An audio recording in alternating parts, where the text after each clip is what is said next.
centuries, like 1 to 300 BC, that like people were gathering in this area.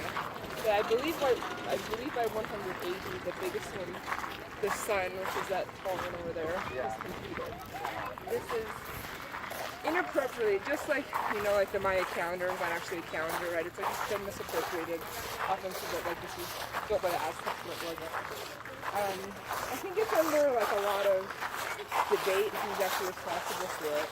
There was a Spanish Franciscan priest named Bernardino de Sahagún.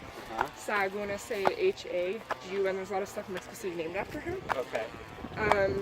He wrote something called the Florentine Codex, which was like his ethnography of what he saw when he was here. And he was kind of the first person to write it, sort of from the perspective of human rights, as just a way to document what people were like, what was like. He was kind of the first person to write kind of a Nahuatl Spanish dictionary. And his people, his like disciples, the people he converted, were the first to write like side-by-side translation of the Bible. Wow. Which is super cool. So and he was 16th century. So based on him, 16th century? Yeah, and that's his later.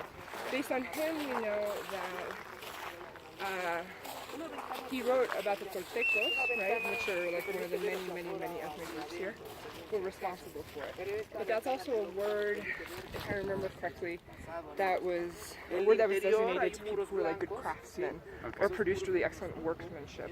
So maybe it was the Toltecos, or maybe it wasn't. You know. This like fell more or less, I think, in the 6th century, like from power, and then the Aztecs, I mean, centuries later, kind of took it over and used it, right, as a place for worship, right? And so this whole idea of culture that's found in the news, this is pretty predominant for a lot of people. But yeah, so Teotihuacan. Do they live here, the Aztecs? In this area, yes. In this like temple compound, I don't think so. Probably not. I think like these were areas of like mercantilism, right? People sell stuff. Like today, I don't think. Teotihuacan means, right, the city of the gods. You've seen that a lot of places because it was like so expertly crafted. Yeah. That sort of thing. But Teotihuacan is a Nahuatl word, right, which is Aztec, which, I mean, who the fuck knows what it was called beforehand. Right. I hope you're not recording this. I'm recording. This is awesome. This is good on YouTube. I was saying we're going to talk to And then everyone's like, that fucker's wrong. It's actually You're going to repractice your speech on your Toastmaster classes. That's about 3 minutes. That's good. So aside from that, I think we should just listen.